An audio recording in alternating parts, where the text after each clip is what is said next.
My son called me. I'm getting married tomorrow. I withdrew all the money from your bank accounts and sold the house. Bye! I just laughed out loud. He didn't know that the house he sold was actually, I'm glad you're here with me. Please like this video and listen to my story till the end, and let me know which city you're listening from. That way I can see how far my story has traveled. I had spent 37 years building my life carefully, brick by brick. My name is Margaret Thornton, and at 62, I thought I had seen everything life could throw at me. I lived in a modest 2-bedroom house in suburban Ohio, worked part-time at the local library, and enjoyed my quiet routine. My son, Derek, was 34 and had always been ambitious, perhaps too ambitious. The first strange thing happened 3 months before everything fell apart. Derek called me, asking about my bank account numbers. "Mom, I need to help you set up automatic bill payments," he said, his voice smooth as honey. "You're getting older, and I don't want you to miss anything important." I hesitated, but he was my son, my only child. His father had died when Derek was 12, and I had raised him alone, working 2 jobs, sacrificing everything. Surely I could trust him with this. The second sign came 6 weeks later. Derek visited with his fiancée, Brittany. She was 26, beautiful in that sharp, calculated way that made me uneasy. They sat in my living room, and Brittany's eyes roamed over everything: the furniture, the paintings, the vintage clock on the mantel. "This house must be worth quite a bit now, Margaret," she said, not even calling me Mom or Mrs. Thornton. "Real estate in this area has really appreciated." "It's my home," I replied simply. "I'm not interested in selling." Derek laughed, squeezing her hand. "Of course not, Mom. Brittany's just making conversation." But something in his eyes made my stomach turn. Then came the banking statements. I checked my accounts online every Sunday morning with my coffee. That particular Sunday in late October, my heart stopped. My savings account, the one with $127,000 I had accumulated through decades of careful saving, through my husband's life insurance, through years of denying myself vacations and new clothes, showed a balance of $1,200. My checking account was empty except for $53. My hands shook as I called the bank. The representative, a kind young woman named Ashley, pulled up my transaction history. "Mrs. Thornton, it looks like these withdrawals were authorized through your online banking portal. The transfers were made to an account belonging to Derek Thornton. Is that your son?" I couldn't speak. I simply hung up. I sat in my kitchen for 3 hours, staring at the wall. How could he? Why would he? I had given him everything. I had sacrificed my youth, my opportunities, my relationships, and this was how he repaid me? My phone rang the next morning. Derek. I almost didn't answer, but something made me pick up. "Hey, Mom!" His voice was cheerful, excited even. "Great news! Tomorrow I'm getting married. Brittany and I decided not to wait. We're having a beautiful ceremony at the Riverside Country Club." My throat felt tight. "Derek, my bank accounts—" "Oh, that," he laughed, actually laughed. "Yeah, Mom, I withdrew the money. I needed it for the wedding and for our new start. Don't worry, you'll be fine with your Social Security. And here's the other thing. I sold the house. I had power of attorney from those documents you signed last year, remember? The closing was yesterday. You have 30 days to move out." The world tilted. "You sold my house?" "I got a great price, $340,000. That money's going toward our down payment on a condo in the city. Look, I have to go. Caterer's calling. We'll talk after the honeymoon. Bye, Mom." The line went dead. I sat there, phone in my hand, feeling the weight of betrayal crushing my chest. Then slowly, something else rose inside me. Not anger, not yet. Something colder. Something that made my lips curve into a smile. I started laughing. Softly at first, then louder, until tears rolled down my cheeks. Derek had no idea what he had just done.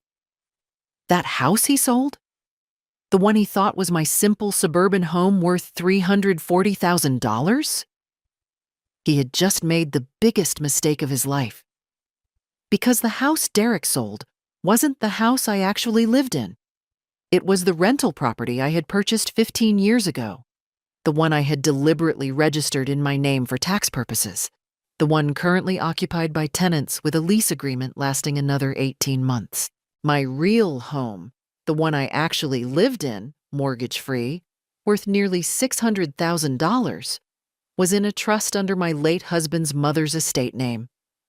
Derek didn't even know it existed. Oh, my foolish, greedy son. What had you done? The laughter faded, leaving behind something harder, something that settled in my bones like ice. I sat at my kitchen table, my real kitchen table, and forced myself to think clearly. What had I actually lost? The rental property Derek sold would create a legal nightmare for him. The buyers would discover tenants with a valid lease. The Hendersons had lived there for 3 years and had 16 months remaining on their current contract. Derek would face lawsuits from the buyers for fraud, possibly criminal charges for selling a property he didn't have the right to sell. The power of attorney he referenced? I had never signed such a document. Never. My stolen savings hurt more. $127,000 represented my security, my freedom, my future medical care. That money was meant to ensure I never became a burden to anyone. How bitterly ironic that my own son had stolen it to avoid me being a burden to him. But here was the crucial thing Derek didn't understand. I wasn't defenseless. I wasn't some confused elderly woman who would simply accept this betrayal. I had spent decades working in legal offices before becoming a librarian. I understood contracts, property law, and fraud. More importantly, I had kept meticulous records of everything. I opened my filing cabinet and pulled out the folder labeled Rental Property, Oak Street. Inside were copies of the lease agreement with the Hendersons, proof of their security deposit, and my own deed to the property. I had never given Derek power of attorney. Whatever documents he claimed to have were either forged or obtained through deception. Next, I checked my real estate holdings file. My actual home, the one I sat in now, was titled under the Robert Thornton Family Trust, established by my late mother-in-law 20 years ago. I was the trustee and beneficiary, but the property wasn't in my personal name. Derek had grown up in this house, but apparently he had never understood the legal structure behind it. When I had purchased the rental property years later, I had deliberately kept it simple, in my own name, for tax purposes. Derek must have assumed that modest rental was my only asset. I made myself coffee and began listing what I needed to do. First, report the theft to the police. Second, contact my bank's fraud department. Third, hire a lawyer. Fourth, ensure the Hendersons were protected and informed. Fifth, gather evidence of Derek's fraud for the property sale. But as I wrote, my hand slowed. Did I want to send my own son to prison? The thought made me feel sick. Despite everything, he was still the little boy I had rocked to sleep, the teenager I had helped with homework, the young man I had been so proud of when he graduated college. Then I remembered his voice on the phone. Cheerful. Casual. You'll be fine with your Social Security. As if he had done nothing wrong, as if stealing his mother's life savings and selling her supposed home was just a minor inconvenience for me to deal with. What kind of man had I raised? I thought of Brittany, with her calculating eyes and her pointed comments about property values. Had she pushed him to this? Or had Derek always been capable of such cruelty, and I had simply refused to see it? My phone buzzed. A text from my neighbor, Patricia. Maggie, saw a for sale sign go up at your rental on Oak Street yesterday, then come down this morning. Everything okay? I texted back. Long story. Can we meet for coffee tomorrow? Patricia had been my friend for 15 years. She was a retired paralegal. I would need allies for what was coming. That night, I barely slept. I kept imagining Derek's face when he realized what he had done. Would he feel remorse? Would he apologize? Or would he blame me somehow? Claim I had tricked him? By morning, I had my plan. I would not go to the police immediately. Instead, I would gather every piece of evidence, document every crime, and build an irrefutable case. Then I would confront Derek with the choice: make full restitution voluntarily, or face criminal prosecution. I would give him one chance to do the right thing, one chance to prove he was still my son and not the stranger who had laughed while robbing his mother. I called the bank at 9 o'clock sharp. I need to report fraud and theft from my accounts, I told the representative, and I need a complete record of all transactions for the past 6 months. Of course, Mrs. Thornton, I'm so sorry this happened. We'll start an investigation immediately. Next, I called Martin Green, an attorney who attended my book club. Martin, I need your help. My son has stolen my savings and fraudulently sold a property I own. I need legal representation, and I need it to be confidential until I'm ready to act. There was a pause. Margaret, this is serious. How much are we talking about? $127,000 in cash theft, approximately $340,000 in fraudulent property sale proceeds. Jesus. Yes, I'll help you. Come to my office this afternoon. I hung up and looked at myself in the hallway mirror. My silver hair was neat, my blue eyes clear and determined. I looked like someone's sweet grandmother. Derek had forgotten that sweet grandmothers could also be warriors when necessary. My son wanted to get married tomorrow? Fine. Let him enjoy his wedding. Let him think he had won. I would wait, gather my strength, and then I would show him exactly what happened when you betrayed the woman who had given you everything. Martin Green's law office was located in a quiet brick building downtown. I sat across from him at his mahogany desk, my folder of documents between us. He read through everything with increasing disbelief, occasionally making notes on his legal pad. Margaret, this is worse than I thought, he said finally, removing his glasses. Your son forged documents to sell property he didn't own. That's not just civil fraud, it's criminal. He could face 5 to 10 years in prison. I know, I said quietly, but I need to understand all my options before I decide how to proceed. Martin nodded. Smart. Here's what we do first. File a fraud report with your bank to freeze any further transactions. Second, contact the title company that handled the property sale. They'll need to know the sale was fraudulent. Third, we file a police report. You can request that they investigate before pressing charges, which gives you some control over timing. What about the buyers of the property? They'll likely sue Derek for fraud once they discover the tenants. They may also sue the title company for failing to catch this. Either way, Derek will be liable for the full purchase price plus damages. Martin leaned back. Margaret, I have to ask, are you sure you want to go through with this? He's your son. I met his eyes. He stole my life savings and tried to make me homeless. What kind of son does that? We spent 2 hours preparing documents. By the time I left Martin's office, I had filed fraud claims with both my bank and the title company. The police report would be filed the next morning. As I walked to my car, my phone rang. Derek. Mom, why is the bank calling me about fraud investigation? What's going on? I took a breath, keeping my voice steady. Derek, the bank flagged the withdrawals from my account as suspicious. It's standard procedure when large sums are transferred. But I'm your son. Tell them it's fine. Is it fine, Derek? You took $127,000 without my permission. His voice changed, becoming harder. I had your permission. You gave me access to your accounts. For emergencies, not to steal everything I own. I didn't steal. I borrowed it. Brittany and I will pay you back after we're settled. He sounded defensive now, caught. And the house sale was completely legal. I had power of attorney. Derek, I never signed power of attorney papers. Silence.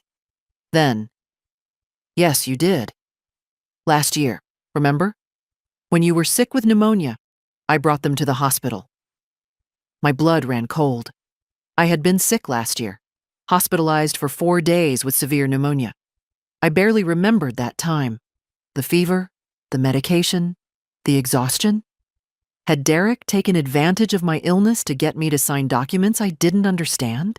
I need to see those papers, I said. Mom, stop being difficult. Everything's legal. Just call the bank and tell them to drop the investigation. His voice turned pleading. Please. The wedding is tomorrow.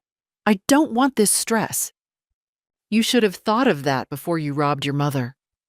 I hung up before he could respond. That evening, Patricia came over with wine and sympathy. I told her everything, watching her face shift from shock to anger. That bastard, she said. Maggie, you know I'm here for whatever you need. Character witness, research, anything. Thank you, I said, feeling the weight of true friendship. Actually, I do need something. Can you help me contact the Hendersons? They need to know what's happening with the rental property. We called them together. Tom Henderson answered, his voice concerned. Mrs. Thornton, is everything all right? I explained the situation as gently as I could. There was a long silence. So your son sold the house we're living in without telling you or us? Tom's voice was incredulous. What happens to our lease? Your lease is still valid, I assured him. I'm working with my attorney to sort this out. You're protected. But I wanted you to know in case the buyers try to contact you. Jesus, thank you for telling us. Let us know if you need anything. Statements, testimony, whatever. After we hung up, Patricia poured us both more wine. Derek has no idea what's coming, does he? No, I said. He thinks I'm just a confused old woman he can manipulate. The next morning, I received an email from the title company. My hands shook as I read it. Mrs. Thornton, our investigation has revealed serious irregularities with the sale of 1247 Oak Street. The power of attorney document submitted by Derek Thornton appears to contain your signature, but the notary seal is from a notary whose license was expired at the time. Additionally, the document is dated during your hospitalization, but our records show the notary was in a different state that day. We are treating this as potential forgery and fraud. We have frozen all funds from the sale pending investigation. The buyers have been notified and are pursuing legal action against Mr. Thornton. I forwarded the email to Martin Green with a single line. He forged everything. This was the proof I needed. Derek hadn't just been reckless or morally questionable. He had committed calculated fraud. He had brought false documents to my hospital bed, perhaps getting me to sign blank papers in my delirium, then had them fraudulently notarized later. My phone buzzed. Another text from Derek. Mom, we need to talk. Can you come to the wedding tomorrow? Please? I want you there. I stared at the message. He wanted me at his wedding. The wedding he was paying for with my stolen money. The wedding he was having while I dealt with the chaos of his crimes. I typed back, I'll be there. Let him think everything was fine. Let him marry his calculating bride, celebrate with my stolen money, believe he had gotten away with it. I would smile, take photos, play the proud mother, and then, when he least expected it, I would show him the consequences of betraying the woman who gave him life. The wedding was exactly what I expected. Expensive, showy, and utterly devoid of genuine warmth. The Riverside Country Club glittered with white roses and crystal chandeliers. I wore my best dress, navy blue, elegant, understated, and arrived early. Brittany looked stunning in a designer gown that probably cost $10,000. My $10,000. Derek stood beside her in his tuxedo, beaming like he didn't have a care in the world. When he saw me, he rushed over. "Mom, you came?" He hugged me tightly. "I'm so glad you're here. I know things have been weird, but this is a fresh start for all of us." I pulled back, studying his face. Did he really believe that? Did he think stealing from me was just weird and not criminal? "Congratulations, Derek," I said evenly. "You look very happy." Brittany joined us, her smile sharp. "Margaret, so nice of you to come. Derek was worried you'd be upset about, well, you know, the money and the house. But it's all for the best, really. You don't need that big house anymore, and Derek and I can build our future." "How thoughtful," I replied, my tone pleasant, but my eyes cold. The ceremony was brief. I sat in the front row, watching my son promise to love and cherish this woman who had helped him betray his own mother. During the reception, I made polite conversation, drank champagne I didn't taste, and took photos I would never want to see again. Then, just as they cut the cake, my phone buzzed. A text from Martin Green. "Police investigation opened. Fraud charges being prepared." Move forward? I looked at Derek, laughing with his groomsmen, completely oblivious. Not yet, I thought. Let him enjoy this moment. It would be his last happy one for a long time. The confrontation came 3 days later. Derek and Brittany appeared at my door, unannounced. Derek looked furious. Brittany's expression was icy calculation. "What the hell did you do?" Derek demanded, pushing past me into my living room. "The title company froze the money from the house sale. They're saying the power of attorney was forged. They're threatening to press charges." I closed the door calmly. "Perhaps because it was forged.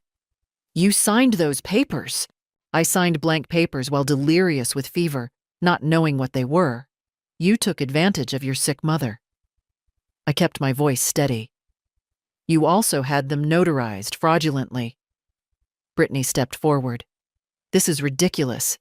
Derek was helping you. You're old, Margaret. You can't manage your finances or your property anymore. We were doing you a favor by stealing my life savings. It's not stealing if you're too senile to manage it yourself." Her mask slipped, revealing the cold opportunist beneath. "Derek is your son. Everything you have should go to him eventually anyway. We just needed it now." "I see," I said quietly. "So this was your plan all along. Find a man with a wealthy parent, manipulate him into stealing from her, then build your life on her money." Derek's face flushed. "Don't talk about Brittany like that. She loves me." "She loves your inheritance," I corrected. "Or what she thought was your inheritance." Brittany laughed, harsh and ugly. "You think you're so smart? You're going to drop these accusations or we'll make your life hell. We'll tell everyone you have dementia. We'll have you declared incompetent. We'll put you in a nursing home." I felt ice spread through my veins. "Is that a threat?" "It's a promise," Derek said, his voice low and threatening. "Mom, I'm trying to be nice here. Just tell the bank and the title company that you made a mistake. Tell them you authorized everything, then we can all move on. And if I don't?" Derek stepped closer, looming over me. "Then you'll find out just how difficult your life can become. We have lawyers too. We'll tie you up in court for years. We'll drain whatever money you have left in legal fees. We'll make sure everyone knows you're a confused old woman who can't remember what she signed." For a moment, I felt genuine fear. Not of their threats, I had evidence on my side, but of what my son had become. This angry, threatening man was a stranger wearing Derek's face. But I had not survived 37 years alone by being weak. "Get out of my house," I said, my voice like steel. "Both of you, now." "Mom, get out!" The force of my voice surprised even me. "You have 5 seconds before I call the police, 1, 2. They left. Brittany spitting curses, Derek's face twisted with rage. As their car pulled away, I sat down heavily on my couch, my hands shaking. The mask was off. Now I knew exactly who I was dealing with. I called Martin the next morning. File the police report, press full charges. I want them prosecuted to the fullest extent of the law. Are you sure? Completely. For the next few days, I did nothing but rest. I read books, tended my garden, had lunch with Patricia. I needed to recover my strength, both physical and emotional. The confrontation had shaken me more than I wanted to admit. But as I watered my roses, feeling the warm sun on my face, I felt something else growing inside me. Cold, absolute determination. Derek and Brittany had made their choice. Now they would live with the consequences. A week after our confrontation, Derek called. His voice was different, softer, almost childlike, the voice he used to use when he was young and wanted something. "Mom, can we talk? Please?" I considered hanging up. Instead, I said, "I'm listening. I've been thinking a lot, about everything, about what I did." He paused, and I heard a genuine emotion in his voice. Or was it just good acting? "I was wrong, Mom. I see that now. I let Brittany get in my head. I let the stress of wedding planning make me crazy. But you're my mother. I should never have—" His voice broke. "I'm so sorry, Mom. Please, can we fix this?" Part of me, the part that remembered rocking him as a baby, teaching him to ride a bike, cheering at his graduations, wanted to believe him, wanted to forgive him immediately, to make everything right again. But I had learned my lesson about blind trust. "What exactly are you proposing, Derek?" "I'll return the money, all of it. Brittany and I will take out a loan if we have to, and the house thing, I'll fix it. I'll make sure the buyers don't sue. I'll handle everything." He was speaking quickly now, urgently. "Just please, please drop the police investigation. I can't have a criminal record, Mom. It'll ruin my career, my whole life. You should have considered that before you committed fraud." I know, and I'm sorry, but please, give me a chance to make this right. Don't destroy my life over one mistake." One mistake? As if robbing your mother was equivalent to forgetting her birthday. "How long will it take you to return the money?" I asked. Maybe 6 months? A year at most? "We need time to get a loan to—" "Derek, you don't have 6 months. The investigation is already underway." His voice changed again, becoming desperate. "Then what do you want? Just tell me what you want." What I wanted was my son back. The real Derek, the one who had existed before Brittany, before greed had poisoned him. But that person might never have existed at all. "I want full restitution within 30 days, I said. "Every dollar you took, plus interest. I want a written confession of what you did. I want you to face the consequences of your actions." "That's impossible. We can't get that kind of money in 30 days. "Then you should have thought of that before you stole it." "God, you're heartless." The desperation turned to anger. "I'm your son, your only child. How can you do this to me?" "How could you do what you did to me?" I replied quietly. "Goodbye, Derek." I hung up and turned off my phone. That afternoon, Brittany came alone. I watched from my window as she got out of her car, dressed impeccably in a cream-colored suit. She rang the doorbell 3 times before I answered. "Margaret, we need to talk, woman to woman." Her smile was strained, but trying to be warm. "Can I come in?" "No." She blinked, surprised. "I'm trying to make peace here." "Make it from the porch." Her jaw tightened, but she maintained her composure. "Look, I know you think I'm some gold digger who manipulated your son. But I love Derek. I really do. And I'm trying to save him from this disaster. By convincing me to drop the charges, by making you see reason. Her mask slipped slightly.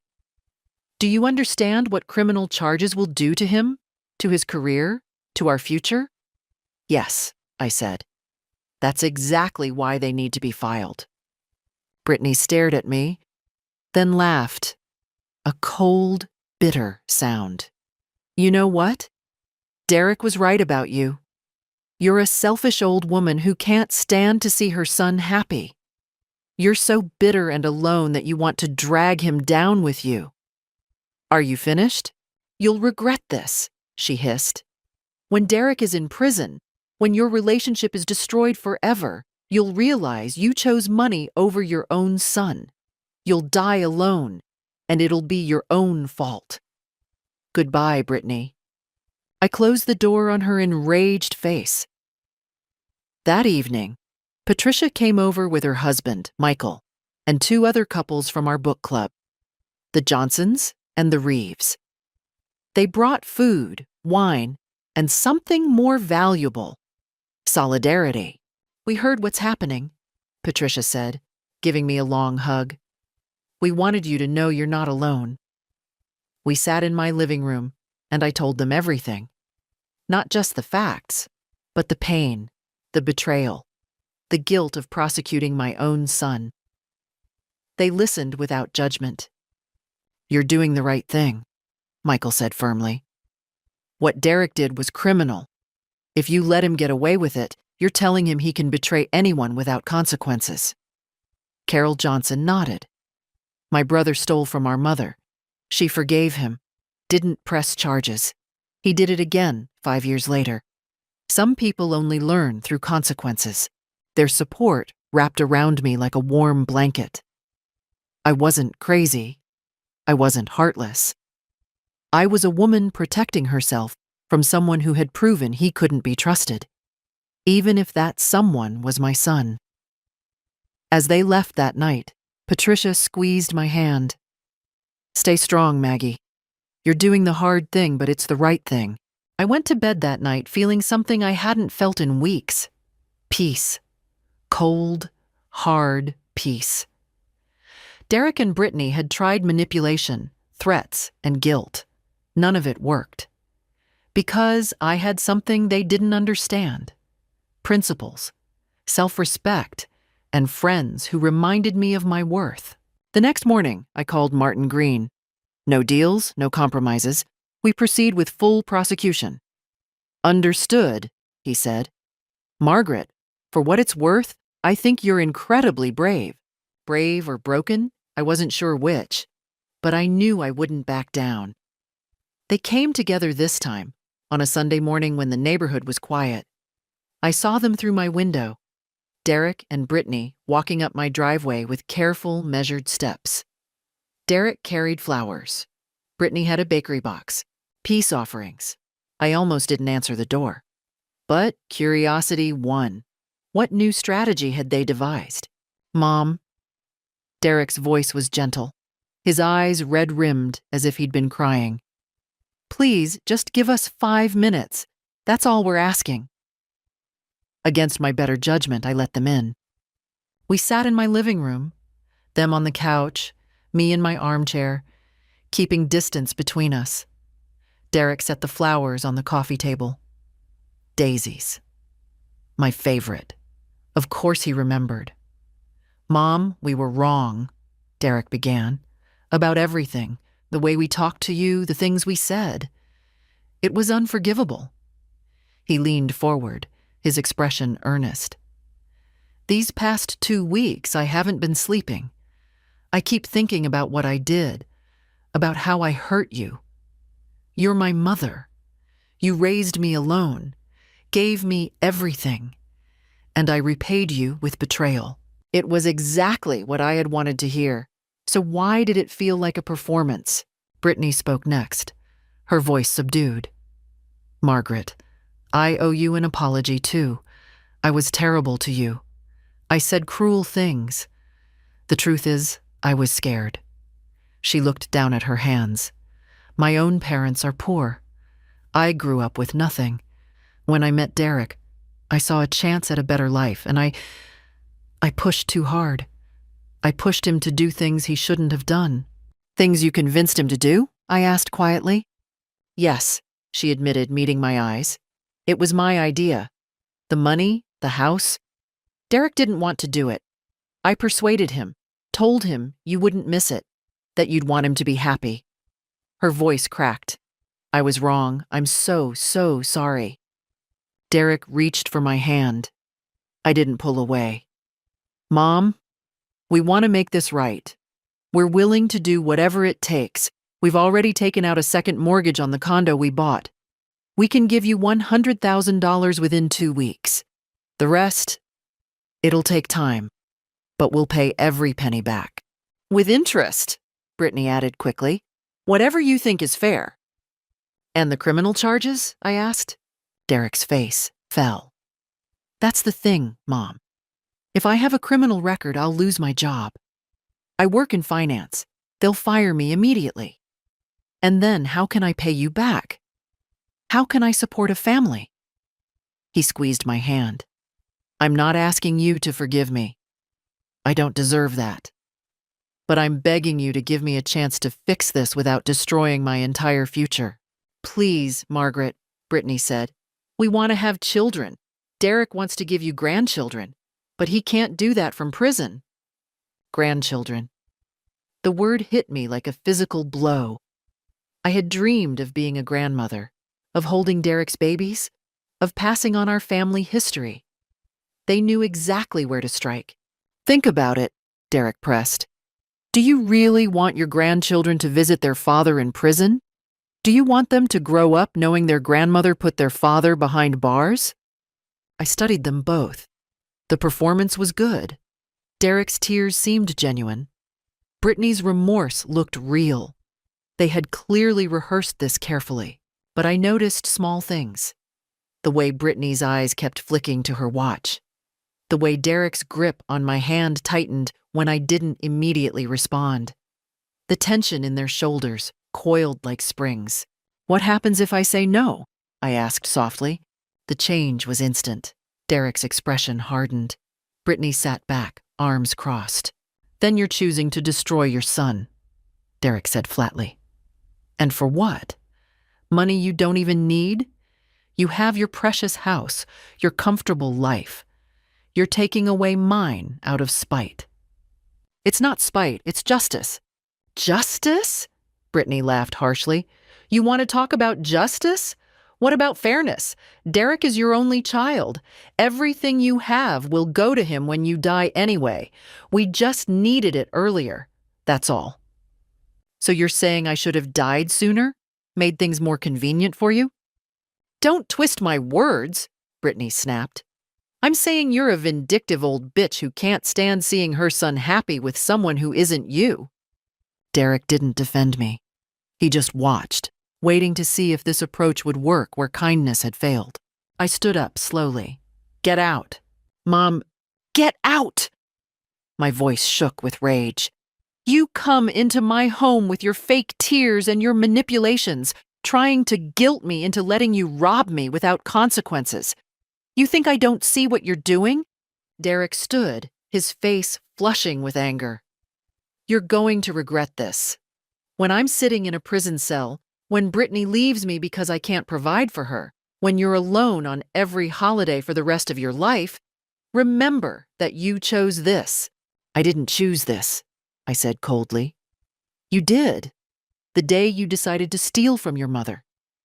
Brittany grabbed Derek's arm. Let's go. She's not worth it. Let her rot alone in this house with her precious money. They stormed out, slamming the door behind them. I stood in my living room trembling. Not from fear, from fury. They had tried everything. Apologies, manipulation, guilt, threats. They had offered me grandchildren like a bargaining chip, as if I would sacrifice my self-respect for hypothetical babies. But beneath the anger, I felt something else. A small, cold thread of fear. What if Derek was right? What if I was destroying him? What if years from now I would regret this choice? No. I pushed the thoughts away. I had seen behind their masks today. I had seen the calculation, the manipulation, the complete lack of genuine remorse. They weren't sorry they had hurt me. They were sorry they had been caught. I picked up the daisies Derek had brought and threw them in the trash. Then I called Martin Green. They just tried to manipulate me into dropping the charges, I told him. They offered partial restitution in exchange for no prosecution. What did you tell them? I told them to get out of my house. There was a pause, then Martin's warm chuckle. Good for you, Margaret. That took real strength. Strength. Was that what this was? Or was it stubbornness? Pride? Vengeance? I didn't know anymore. But I knew I couldn't back down now, not when they had shown me so clearly who they really were. That night, I lay awake, Derek's words echoing in my mind. You're going to regret this. Maybe I would, but I would regret betraying myself even more. The court date arrived 6 weeks later. Martin had prepared me for everything. The process, the questions, the likelihood of Derek accepting a plea deal. But Derek, stubborn and delusional, had refused. He insisted on fighting the charges, convinced that a jury would side with a son over his vindictive mother. I wore a simple gray suit and minimal makeup. Martin had advised me to look sympathetic but strong. You're not a victim, he said. You're a survivor. The courthouse was cold, fluorescent lights reflecting off polished floors. I sat behind the prosecution table, my hands folded calmly in my lap. Derek sat across the aisle with Brittany and his lawyer, a sharp-suited man named Richard Chen, who specialized in white-collar defense. When Derek's eyes met mine, I saw something I hadn't expected. Genuine fear. Good. He was beginning to understand that this was real. The prosecutor, a stern woman named Andrea Walsh, had built an overwhelming case. Bank records showing the unauthorized transfers, testimony from the title company about the forged power of attorney, expert analysis of the fraudulent notarization, the Hendersons' testimony about the illegal property sale. Derek's defense strategy became clear quickly. Paint me as confused and vindictive, claim he had acted with my permission, and suggest that I was now simply having regrets about helping my son. Chen stood for his opening statement. Ladies and gentlemen, this is a case about family, misunderstanding, and buyer's remorse. Margaret Thornton gave her son Derek access to her accounts and authorized him to handle her property affairs. Why? Because she's 62 years old, living alone, and needed help managing her finances. Derek didn't steal from his mother. He acted with her blessing. But now, influenced by outside parties and suffering from what will demonstrate is age-related confusion, Mrs. Thornton has rewritten history to portray herself as a victim. I felt rage simmer in my chest but kept my expression neutral. The trial proceeded methodically. Andrea called witness after witness, building her case brick by brick. The bank representative testified that I had called immediately upon discovering the missing funds, distraught and confused. The title company representative explained the fraudulent documents. The handwriting expert showed how my signature on the power of attorney papers didn't match my normal signature. It was shaky, uncertain, consistent with someone signing under duress or while seriously ill. Then came my testimony. I took the stand, placed my hand on the Bible, and swore to tell the truth. Andrea guided me through my story gently but firmly. I explained my relationship with Derek, my pride in raising him alone, my devastation at discovering his betrayal. Mrs. Thornton, Andrea asked, did you give Derek permission to withdraw $127,000 from your savings account? No, I said clearly. Never. Did you give him permission to sell your rental property? No. That property generates income that supplements my retirement. I would never authorize its sale. Did you sign power of attorney papers giving Derek control over your finances? Not knowingly. I was hospitalized with severe pneumonia. My fever reached 104 degrees. Derek brought papers to my hospital bed, told me they were insurance forms. I was barely conscious. I don't remember signing anything. Chen cross-examined me aggressively, trying to paint me as vengeful and confused. But I had prepared for this. I remained calm, answered every question directly, and never lost my composure. Isn't it true, Mrs. Thornton, that you resent Derek's marriage to Brittany? No, I resent Derek stealing my life savings. You've had arguments about his relationship, haven't you? We've had discussions, but this isn't about his choice of wife. This is about theft and fraud. You're a lonely woman, aren't you? Living alone? No close family besides Derek? I'm content with my life, Mr. Chen. Being independent doesn't make me vindictive. Chen tried several more angles, but nothing stuck. I had truth on my side. Then Derek took the stand. Chen walked him through his version of events. How worried he'd been about me, how I'd asked him to help with finances, how I'd been so happy to help with his wedding. Derek's performance was polished, sympathetic. Then Andrea stood for cross-examination, and everything fell apart. Mr. Thornton, you testified that your mother asked you to help manage her finances. When exactly did she make this request? Derek hesitated. It was ongoing, over several months. Can you provide any documentation of this arrangement? Emails, texts, letters? It was verbal. I see. And the power of attorney papers. You said she signed them willingly in the hospital? Yes, but the notary whose seal appears on those documents was in California that day. The hospital is in Ohio. How did that notary witness your mother's signature? Derek's face paled. I don't know. Maybe there's a mistake in the records. A mistake? Andrea's voice was sharp. Or did you forge the notarization after obtaining your mother's signature under false pretenses? I didn't forge anything. Mr. Thornton, let's talk about the property sale. Did you inform the buyers that the house had tenants with an active lease? I thought they'd been notified. By whom? The real estate agent should have? You were representing yourself as the property owner with full authority to sell. Didn't you have a responsibility to disclose all material facts? Derek was stammering now, contradicting himself, his polished story crumbling under direct questioning. In the gallery, I saw Brittany's face go white. Andrea pressed harder. The truth is, Mr. Thornton, you knew exactly what you were doing.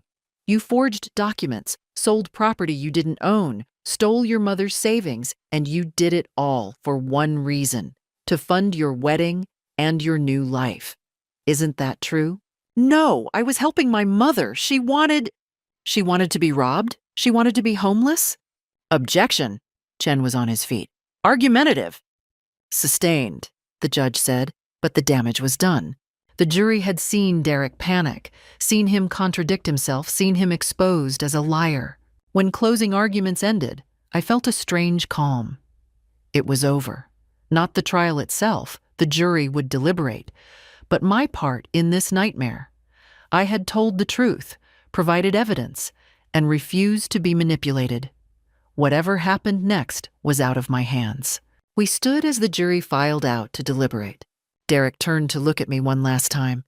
His eyes were hollow, defeated. I held his gaze steadily. This was the son I had raised, and this was the reckoning he had earned. The jury deliberated for 3 hours. When they returned, their faces were solemn but certain. On the count of grand theft, how do you find the defendant? Guilty. On the count of fraud, how do you find the defendant? Guilty. On the count of forgery, how do you find the defendant? Guilty. Derek's face crumbled. Brittany let out a choked sob. I sat perfectly still, feeling the weight of that single word echo through the courtroom. Guilty. Guilty. Guilty. The judge scheduled sentencing for 2 weeks later. Derek was released on bail, but the reality had set in. He would go to prison. His life, as he knew it, was over. Outside the courthouse, reporters waited. Martin had warned me they would be there. The case had attracted local media attention. Elderly mother prosecutes son for theft, made for compelling headlines. Mrs. Thornton, how do you feel about the verdict? A reporter called out. I stopped, considered, then spoke clearly. I feel that justice has been served. What my son did was criminal. He betrayed the person who loved him most, and he must face the consequences of that choice. Do you have any message for other families dealing with financial elder abuse? Yes. You are not obligated to protect people who harm you, even if they're family, especially if they're family. Love without boundaries is not love, it's enabling. Martin guided me to his car and we drove away from the chaos. The sentencing hearing was brutal to witness. The judge, a silver-haired woman named Margaret Hendricks, listened to impact statements from both sides. The Hendersons described the stress and fear of nearly losing their home. The buyers of the property described the financial nightmare Derek had created. I described the betrayal, the violation of trust, the emotional devastation. Then Derek's attorney presented his plea for leniency. Derek himself stood, his voice shaking, and apologized. This time, his tears seemed real. Your Honor, I know I can never undo what I did.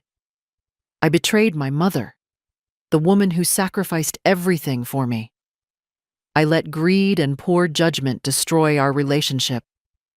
I understand I must face punishment. I only ask for mercy, for a chance to eventually rebuild my life and somehow, someday, make amends. Judge Hendricks looked at him for a long moment, her expression unreadable. Mr. Thornton, you didn't make a mistake. You made a series of calculated choices. You forged documents. You exploited your mother's illness. You committed fraud against multiple parties. These weren't crimes of passion or desperation. They were crimes of entitlement and greed. She paused. You showed no remorse until you were caught. You threatened your mother when she sought justice. You deserve no leniency. She sentenced him to 7 years in prison, with the possibility of parole after 4. Additionally, full restitution to me and the property buyers, plus court costs and penalties. The total came to over $200,000. Derek collapsed into his chair, sobbing. Brittany sat frozen, her face a mask of horror. As the bailiff led Derek away in handcuffs, he looked at me one last time. I met his eyes but said nothing. There was nothing left to say. After the sentencing, Martin and I met in his office to discuss the restitution order. The court has frozen Derek and Brittany's assets, he explained. The condo they bought will be sold. Their bank accounts will be seized. They'll be paying you back for years, possibly decades. What about Brittany? I asked. She wasn't charged criminally since Derek took the lead role, but she's liable for the restitution as his spouse. Her wages can be garnished, her assets seized. She'll be paying for his crimes alongside him. I thought about the woman who had called me a vindictive old bitch, who had tried to manipulate me with promises of grandchildren. Justice, it seemed, had its own plans for her. Over the following weeks, the consequences cascaded. Derek lost his job in finance. No firm would employ a convicted felon. Brittany's social media, once full of wedding photos and inspirational quotes, went dark. Friends and colleagues distanced themselves. Their condo was sold at a loss in a foreclosure sale.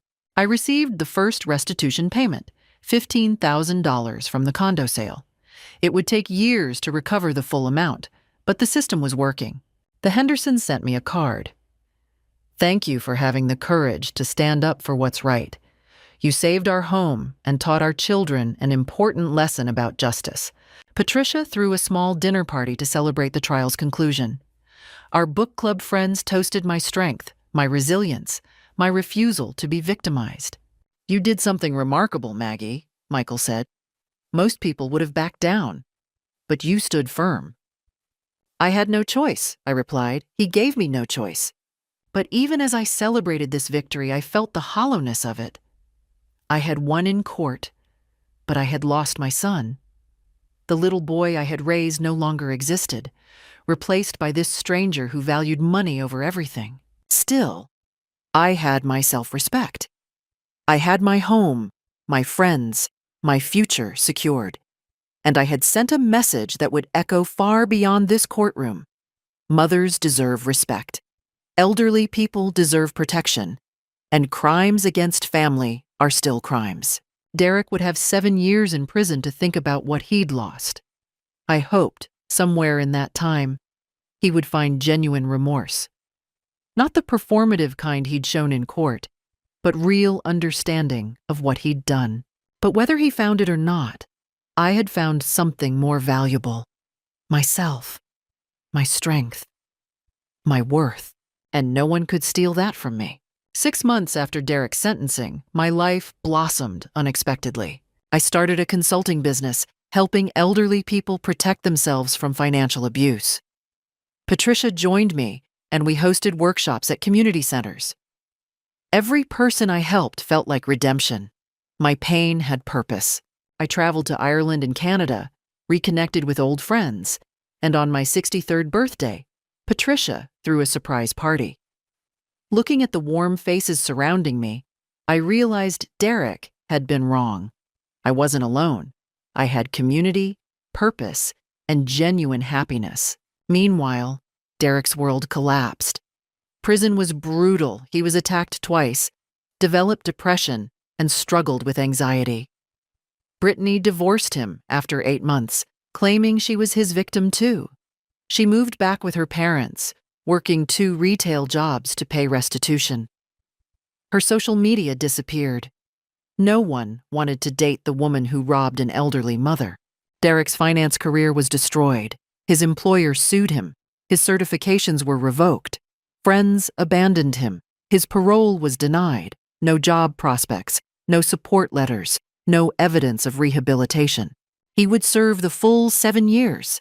I had chosen myself, and paradoxically, that choice led to the richest period of my life.